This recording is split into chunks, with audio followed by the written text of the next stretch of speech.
Gabriel Garcia Marques foi um escritor, jornalista e ativista colombiano, nascido em Aracataca, em 6 de março de 1927 e falecido na Cidade do México em 17 de abril de 2014. Ele é amplamente reconhecido como um dos mais importantes autores latino-americanos e um grande mestre do realismo fantástico.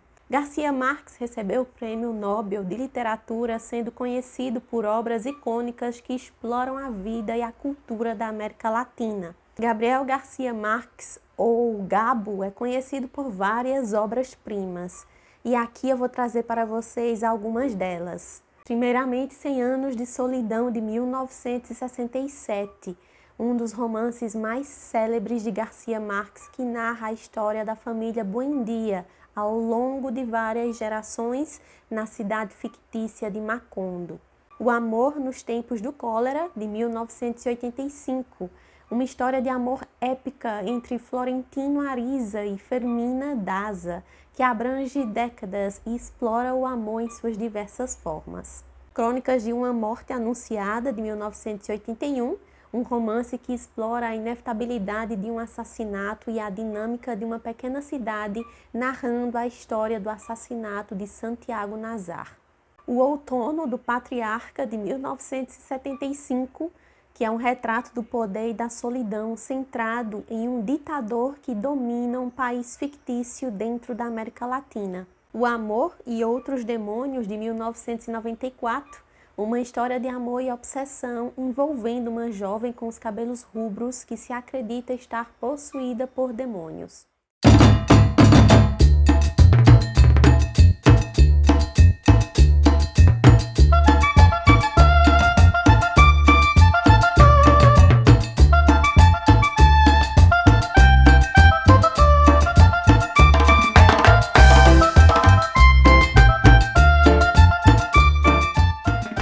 O realismo mágico é um estilo literário que combina elementos fantásticos com a realidade cotidiana. Neste gênero ou nesta técnica de escrita, o sobrenatural é apresentado de maneira normal e aceita pelos personagens, criando assim uma sensação de que o extraordinário, o absurdo, é parte da vida comum daquelas pessoas.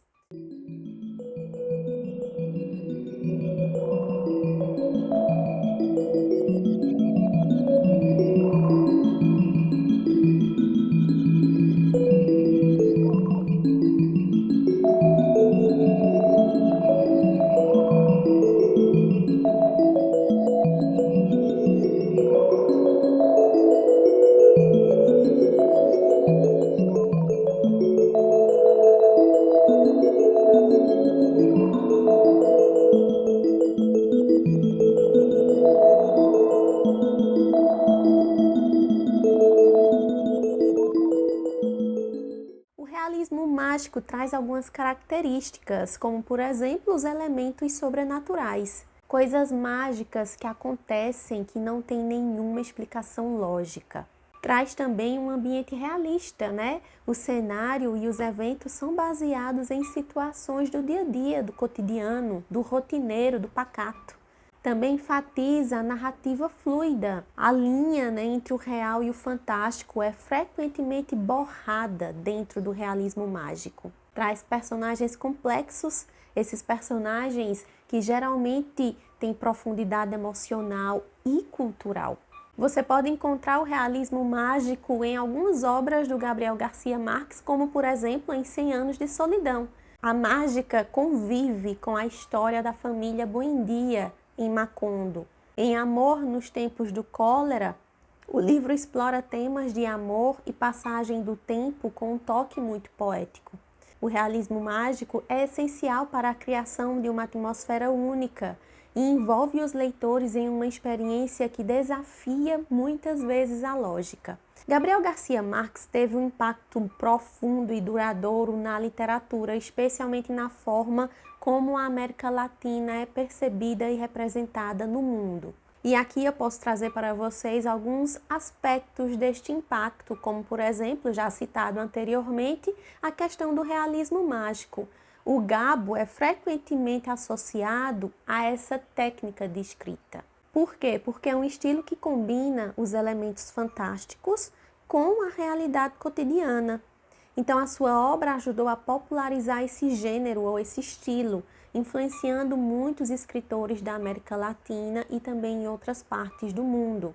Como também as narrativas sobre a América Latina. Ele trouxe à tona a complexidade da vida latino-americana, explorando temas como identidade, como política e a história daquela região. Obras como 100 Anos de Solidão não apenas retratam a cultura, mas também refletem as lutas e a riqueza da experiência latino-americana. Está também presente essa questão do estilo e da linguagem. Por quê? Porque a sua prosa é uma prosa rica, é uma prosa poética, que utiliza de muitas metáforas e simbolismos que cativam o leitor.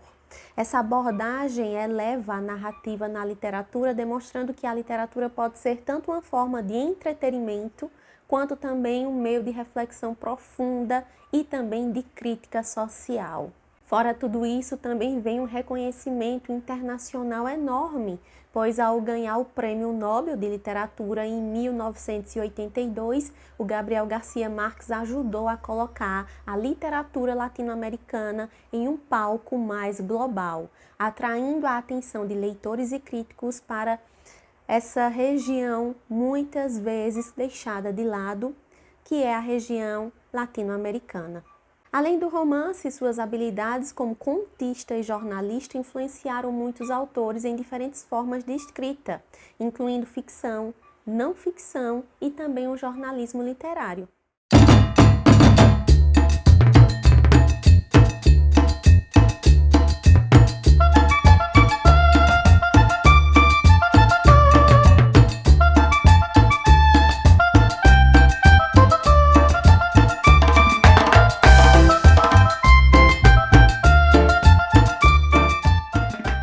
É impossível abordar a obra de Gabriel Garcia Marques sem situá-la dentro do seu contexto, tanto histórico quanto literário. A década de 1960, de certa maneira, foi a década das possibilidades para a América Latina, muito influenciada na época pela Revolução Cubana e pelas alternativas que o movimento representava na época.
Mas também é preciso lembrar o contexto mais estritamente literário, por sua vez, igualmente influenciado pela conjuntura continental, que ficou mais ampla. Dessa forma, é necessário tratarmos de um dos pontos mais, se não talvez o mais importante de todos os pontos, que é esse movimento estético literário dentro do século XX, presente na América Latina, que é o realismo mágico, mais uma vez aparecendo aqui na nossa conversa. Existe um escritor chamado Alejo Carpentier, é um escritor cubano, e é a ele que se atribui a paternidade sobre o nascimento dessa técnica de escrita, o realismo mágico ou realismo maravilhoso.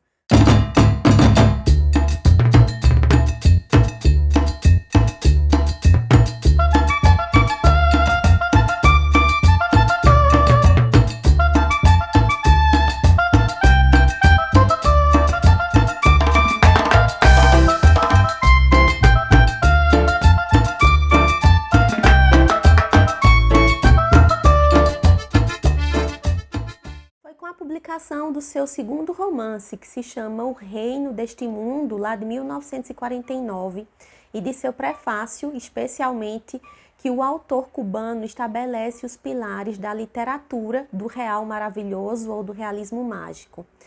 Ali se encontra tudo aquilo que os romancistas posteriores, incluso nisso Gabriel Garcia Marques, pretenderam aplicar em suas obras, ou seja, buscar aquilo que caracterizaria os povos latino-americanos enquanto tais. Eu quero trazer para vocês agora o trecho do prefácio do livro O Reino deste Mundo, escrito pelo Carpentier. Então vamos lá, início da leitura do prefácio, tá? Nele se narra uma sucessão de fatos extraordinários, ocorridos na ilha de São Domingos, numa época determinada que não alcança o período de uma vida humana, deixando-se que o maravilhoso emane livremente de uma realidade estritamente seguida em todos os seus detalhes. Porque é mister advertir que o relato que se segue foi estabelecido com base numa documentação extremamente rigorosa, que respeita a verdade histórica dos fatos, dos nomes dos personagens, incluindo os secundários, dos lugares e até das ruas, e que oculta também, sob sua aparente atemporalidade, um minucioso cotejo de datas e cronologias. Entretanto, pela dramática singularidade dos acontecimentos, pela fantástica presença dos personagens que se encontram em determinado momento na encruzilhada mágica na cidade do Cabo, tudo é maravilhoso nessa história impossível de situar na Europa, e que todavia é tão real como qualquer feito exemplar daqueles consignados para a edificação pedagógica nos manuais escolares. Assinado Carpentier em 1985. E aí, a partir disso, exclui-se qualquer tipo de visão simplista do realismo mágico apenas como um movimento estético literário, entendendo que sempre foi mais do que isso. Os autores ligados a ele buscavam dar sua versão sobre a história da América Latina e expressar a unidade do ser latino-americano. Poderia ser assim definido como um movimento político-artístico. Esse discurso literário expressado nas obras de Carpentier, nas obras de Gabriel Garcia Marques, não era outra coisa senão uma vontade de estabelecer uma narrativa alternativa às histórias oficiais. As relações de Garcia Marques com o movimento revolucionário cubano não se deram de maneira linear. O autor toma conhecimento de Fidel Castro lá em 1956, antes da Revolução, e acompanha sua trajetória que buscava a derrubada do governo ditatorial de Fulgêncio Batista.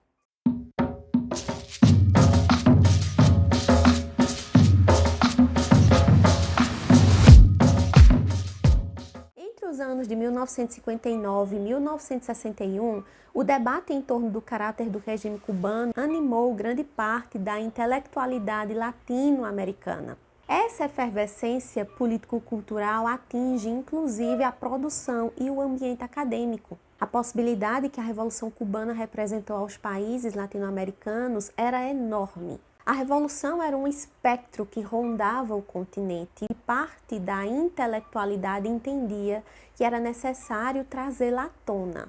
Para arregimentar apoio entre os intelectuais, Fidel Castro fundou, ainda em 1959, a Casa de las Américas, que estabeleceu importantes debates sobre arte e sobre arte revolucionária, além de realizar a distribuição de prêmios para autores latino-americanos. Em pouco tempo, Cuba se consolidou como a utopia da intelectualidade do continente. Nesse sentido, a Revolução Cubana foi vista como um acontecimento relevante na luta contra o imperialismo, a injustiça e o atraso social.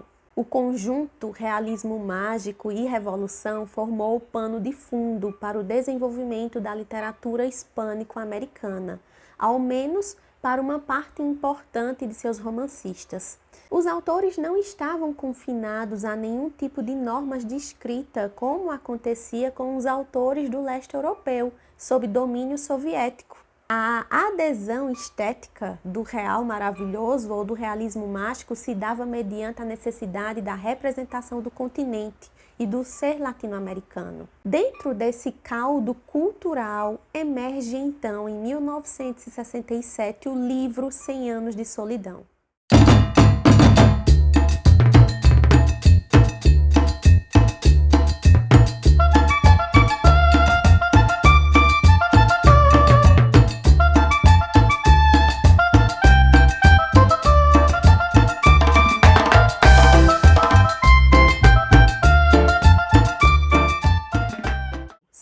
De Solidão conta a trajetória da família dos Buendia em sua solidão. O romance, lançado em 1967, orbita ao redor da estirpe da família dos Buendia. A jornada da família inicia-se com José Arcádio e Úrsula Iguarã, que eram primos, e tem como último descendente um Aureliano 100 anos depois. No decorrer do romance, diversos personagens da família Buendia ganham proeminência, mas podemos afirmar que duas personagens possuem destacado papel durante a trama inteira: a matriarca, Úrsula Iguarã, e seu filho, Aureliano Buendia, que mais tarde vem a se chamar Coronel Aureliano. O texto de Gabriel Garcia Marques dialoga com os mais variados tipos literários e possui um diálogo intertextual de bastante calibre. Fugindo do passado, as famílias passam quase 2 anos atravessando a serra, entre pântanos e buscando o mar. Um dia, um misto de premonição e de acaso, José Arcádio resolve estabelecer a nova cidade onde tinham acampado, um lugar onde havia um rio pedregoso cujas águas pareciam uma torrente de vidro gelado. Alguns autores interpretam a fundação de Macondo como um exemplo de mito de origem, um exemplo de paraíso, ou ainda uma referência à criação do texto bíblico. 100 Anos de Solidão vem com a pretensão de trazer uma interpretação da história da América Latina desde o seu passado mais remoto, passando por ser colônia, passando por processos de independência e passando pela modernização. A história de Macondo ambiciona sintetizar a história dos povos hispano-americanos. A primeira fase de Macondo lembra muito o mundo idílico de uma sociedade mais igualitária, sem distinção social liderada pelo patriarca dos Buendia. O início retrata não somente essa aldeia onde reinaria um igualitarismo pré-colombiano, mas também recupera um sentido de deslumbramento que o continente americano havia impresso nos conquistadores espanhóis. O povoado de Macondo era a terra onde ninguém tinha morrido. E podemos conectar essa narrativa com uma tradição historiográfica que buscou compreender o imaginário do período da colonização. Após esse primeiro momento de vila, e vamos colocar vila entre aspas, passa-se a uma abertura maior e modernização da aldeia. Isso decorre do retorno de Úrsula Iguarã, que havia saído em busca de um de seus filhos, o José Arcádio, e que volta a Macondo trazendo consigo os primeiros imigrantes. É então que começam a surgir as primeiras autoridades públicas. O alcaide Dom Apolinar Moscote, que chega sem fazer alarde e depois determina que as casas de Macondo fossem pintadas de azul, em comemoração à independência nacional, e revelando então a sua condição de representante do Estado. O estabelecimento de um membro de um poder central não ocorre sem conflitos, mas estes serão amenizados devido à constituição de relações pessoais e posteriormente conjugais entre a família de Apolinar Moscote e os Buendia. É nesse momento que a figura de Aureliano começa a ganhar destaque na trama. Nessas visitas a seu sogro, Aureliano toma conhecimento dos movimentos existentes no país. E isso traz uma clara alusão às lutas políticas do 800 nas repúblicas hispano-americanas. Tal retrato do coronel Aureliano Buendia é facilmente associável à imagem dos caudilhos, os caudilhos latino-americanos lá do século XIX.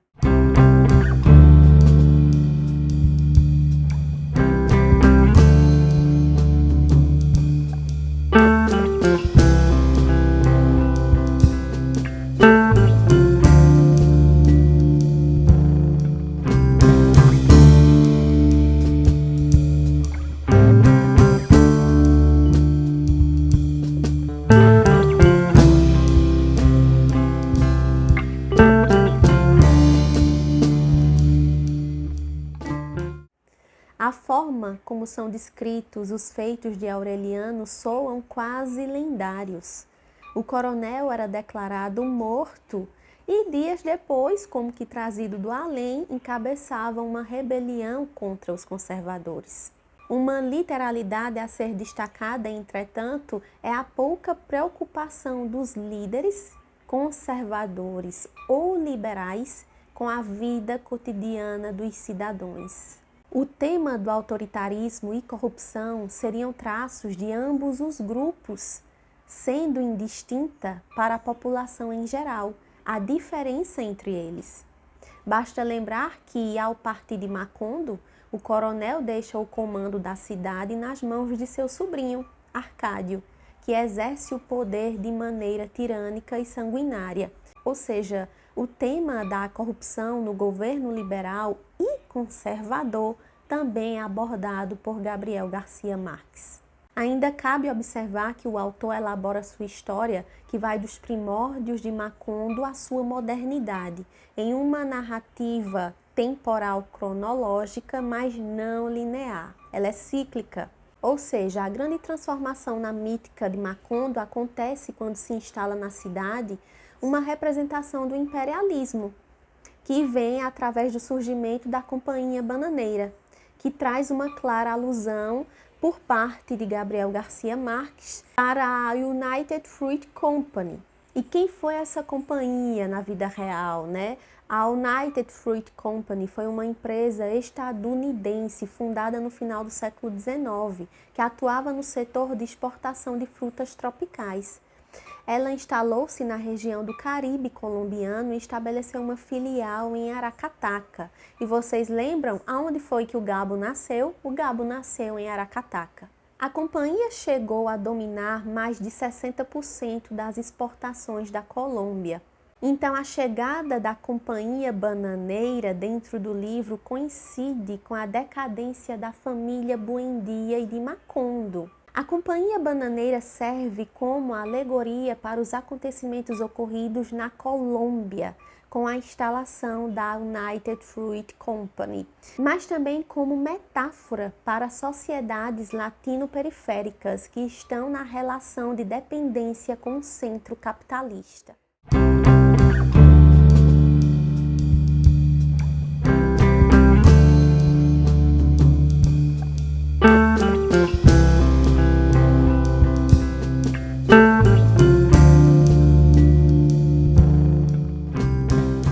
A referência mais imediata, correspondente a fatos realmente acontecidos, é muito importante.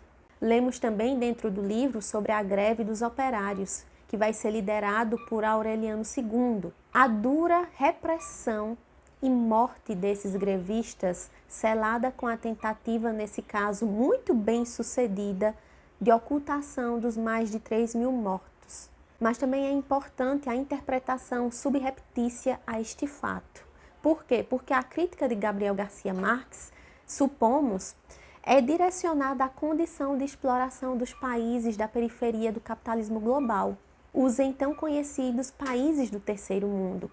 Essa seria mais uma forma de Gabriel Garcia Marques interpretar a história latino-americana dentro do livro 100 Anos de Solidão.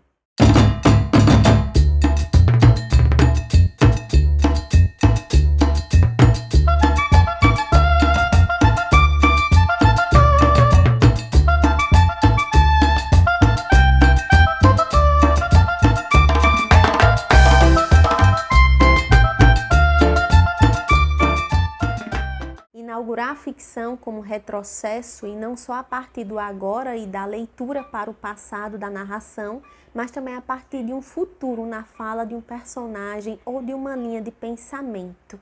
É o que dá a sensação de que a história é cíclica e não linear. Desta forma, se as marcas temporais que se fazem presentes, tanto as prolepses, que encaminham para uma antecipação, quanto as analepses, que remetem ao flashback, postulam a história da família Buendia no decorrer de 100 anos. E daí sim, há que se considerar que este suceder não se faz de uma forma cronológica linear, mas cíclica, porque sempre tem essa sensação do retorno. Como enfatiza Bella Joseph, que fala: o passado se repete no presente e o futuro é previsível porque de alguma forma já aconteceu. Das tantas possibilidades para se interpretar 100 Anos de Solidão, uma delas talvez esteja na leitura dos dois tempos que se entrelaçam na narrativa, o mítico e o histórico. A partir deles, uma série de conjunturas vai se sobrepondo ao tecido da fábula, a expor as características que põem ao texto o tom alegórico e certo ar de encantamento, como exige até então o realismo maravilhoso ou o realismo mágico. O tempo mítico, por exemplo, vem atrelado ao tempo histórico e logo nas primeiras linhas do romance expõe o caráter cíclico que a narrativa haverá de ser trabalhada a partir daí.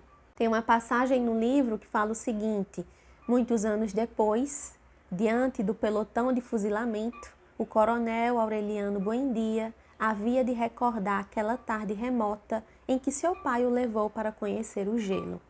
Então, nessa fala, destacada aqui agora para vocês, ela será a chave com que o autor fará uso, por meio do seu narrador, para retomar o tempo histórico do texto, no foco do coronel Aureliano Buendia. Não é à toa que ela se repete algumas vezes ao longo do livro inteiro. Ademais, o tempo mítico é denunciado ainda no primeiro parágrafo do livro, quando o narrador, ao falar dos primeiros tempos de Macondo, anuncia o seguinte: o mundo era tão recente que muitas coisas careciam de nome, e para mencioná-las era preciso apontar com o dedo. Esse tipo de construção remete ao momento mítico do princípio que está na Bíblia, no Gênesis. Ambos, portanto, corroboram com a construção mítica e arquetípica, imagens que reforçam o caráter encantatório, mágico dentro do livro. A narrativa, nesse caso, aponta para as estruturas duais, ou pelo menos opostas, em um jogo discursivo e imagético permeado de inversões que põem em suspensão a lógica externa do leitor a todo momento. Aliás, a própria sucessão de nomes que se repetem e incorporam características comuns é um esforço do autor em empreender em sua narrativa esse ar de encantamento, inscrevendo-a no tempo mítico e também circular. O que basicamente significa que temos ao longo da narrativa histórias permeadas por não ditos e por repetições o tempo inteiro. A obra de Gabriel Garcia Marques, 100 Anos de Solidão, encerra diversas possibilidades de interpretações, desde as mais literais até as mais subjetivas. Entendemos que o autor, longe de querer simplesmente o que já seria muito, expressar a arte da qual era portador, tentava interferir no debate público intelectual. Isso se deu principalmente através da reinterpretação da história da América, especialmente da América hispânica.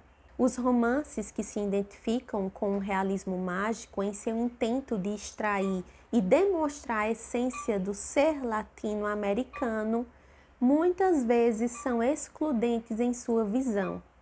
O latino-americano por excelência foi visto como indígena plenamente integrado na natureza, como sertanejo nos rincões do Brasil, ou como mestiço nascido no continente. Porém, para nosso júbilo, ou talvez para nossa tristeza, o cidadão de uma grande metrópole como São Paulo, como Recife, e aí há demais grandes cidades, que são cidadãos plenamente integrados ao mundo urbano e à cultura ocidental, é tão latino-americano como indígena, como mestiço ou como sertanejo. E isso se deve a quê? Se deve à multiplicidade cultural e não à sua falta de multiplicidade cultural. Então, aquela figura retratada no romance 100 Anos de Solidão, portanto, não seria, a meu ver, a única manifestação da cultura e da identidade do nosso povo latino-americano. Dito isso, o realismo mágico também foi acusado de reforçar o estereótipo do continente como o lugar do excêntrico, onde tudo poderia acontecer. Ao tentarem recriar uma nova narrativa que fosse alternativa às narrativas dominantes, que incluísse o maravilhoso, o mágico, eles assemelhavam-se a alguns dos discursos dos viajantes que vieram lá do século XVI para o Brasil ou para as novas terras, para um novo mundo, que diziam que aqui seria o lugar onde reinava a magia e o sobrenatural. E nós sabemos que não é bem assim. Então, pessoal, me falem vocês já leram 100 Anos de Solidão? Gostaram do que leram com sinceridade? Essa pergunta é muito importante.